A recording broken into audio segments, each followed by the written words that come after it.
He wanted to go into the big time. This is a man who was ebullient, but a great showman as well. It's the first time this story has been told in English. It's been covered in small articles in period, very little since. His name has influenced motoring history right through the 20th century.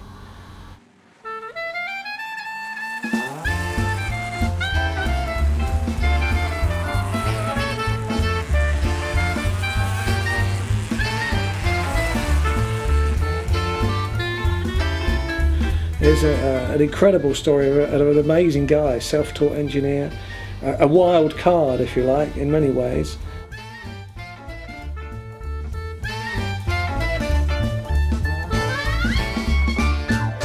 Passionate about his racing, passionate about his dancing. You'll find pictures in the book of him doing the tango or whatever in Paris. Difficult sometimes, at other times a really nice guy, heart of gold. Played cards a lot, always playing cards, and you'll always find him with a cigarette in his mouth, and most of the photographs show a cigarette because it was de rigueur in those days. That's the reason really why it was Gordini. It had to be done.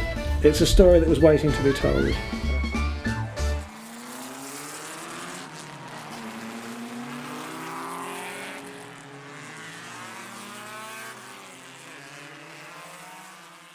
First of all, it's a love of racing cars. I've been fascinated with racing cars ever since I was a little kid. I couldn't afford to do it in the early days. There was a period in my life when I would have a go.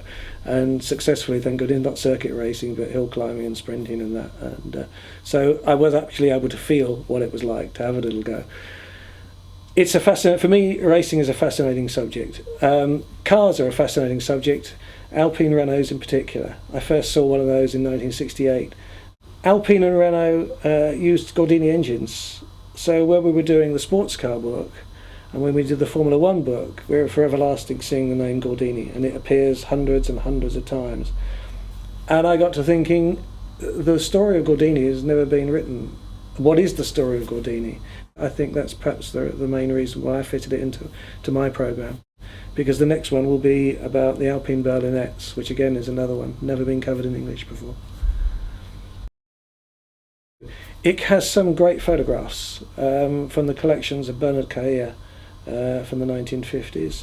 There are some photographs from Lap Photographic in there, very high quality, and there are collections from the Rosenthal collection and some from Maurice Louche. He's got a huge archive. And these are all photographs which are taken by good photographers of their day with old-fashioned cameras that produce perhaps not always the best results, but which hopefully you'll find in this book will have some unique stuff. Yeah.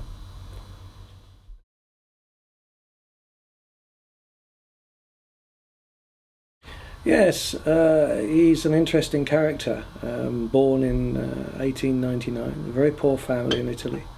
They were farming people, and they were tenants of a farm, and so they were really not really in the money. They were a small family.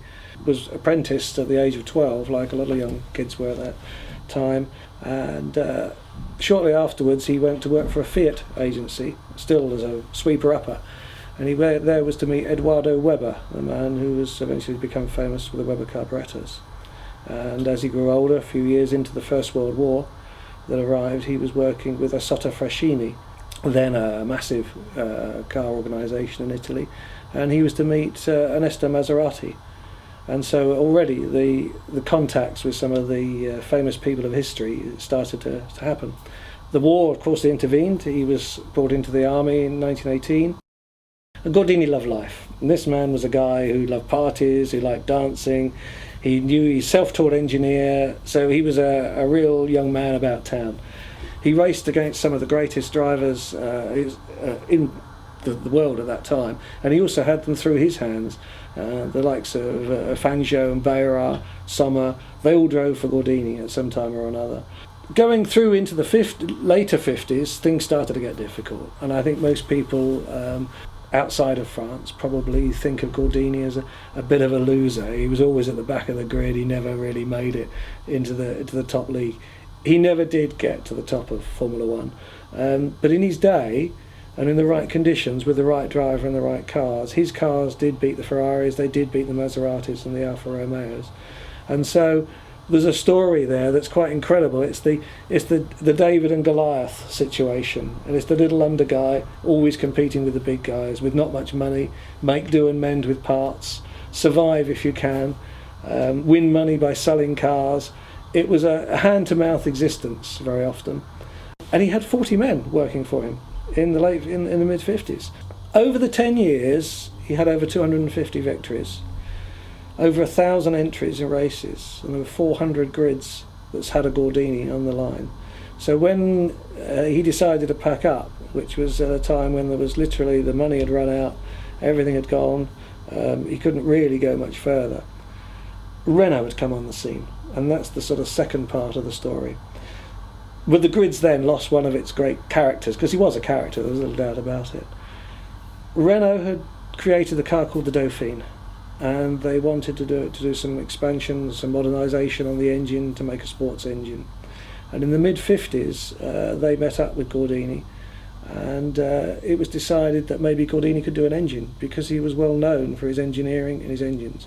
His engines were good. When they stayed together, they were good.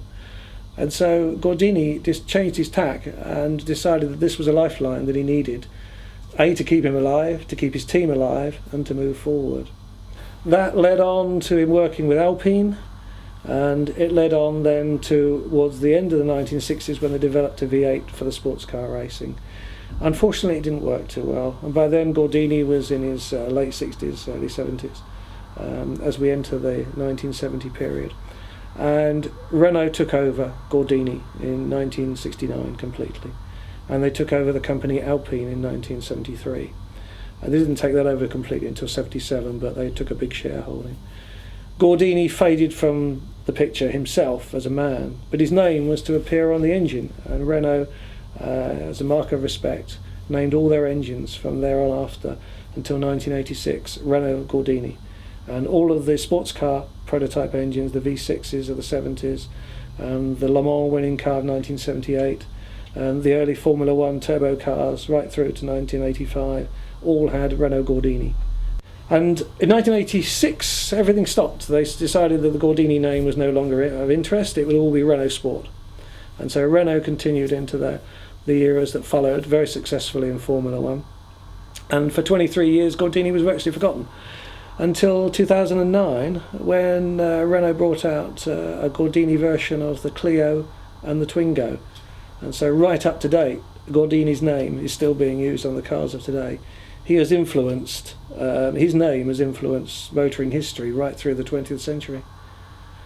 And that's the story. Okay.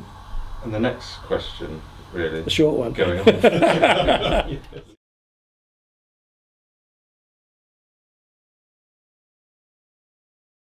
Well, it came as an enormous surprise because attached to it was the Mercedes-Benz prize, which is a cheque.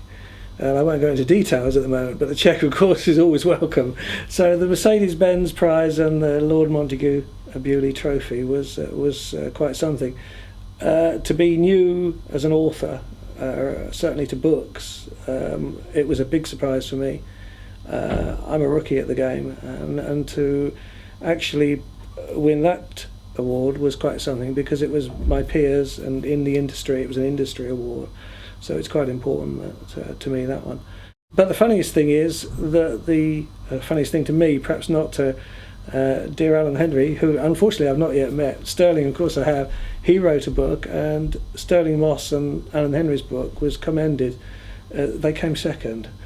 So the joke was, as I went to Stirling and said, "This is the only time I'm ever going to beat you at anything," and so that was what happened really at the end of the day. So yeah, I at first it came as a great shock, and now I'm just delighted to have done it, and I have to try harder, see if I can do it again.